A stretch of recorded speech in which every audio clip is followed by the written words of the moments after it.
السلام عليكم، مرحبا بكم في بن تونس. اليوم راح نعملوا مع بعضنا البلابي تونسي حار محرحر، هذا وقته.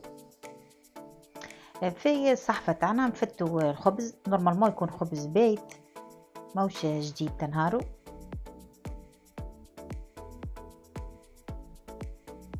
نفتوا الخبز ومن بعد نسقيوه بالصوص هذيك تاع الحمص اللي طاب فيها. انا حليت فيها ديجا الهريسة العربي، حطيت الهريسة العربي مع الصوص تاع الحمص، سقيناه.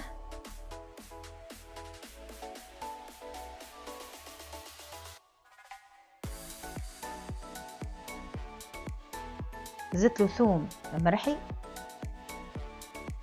مغرف ثوم، شوية كمون، عظمة مروبة،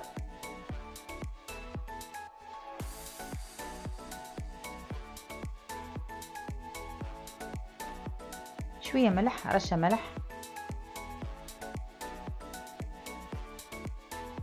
طن،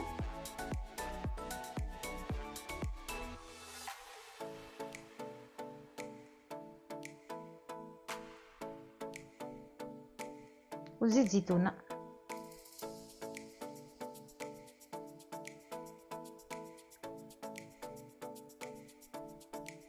نخلطوا كلش مع بعضها، وهذه هي وصفتنا البلابي تونسي، يتكل في الحل البارد، في البرد، في الشتاء.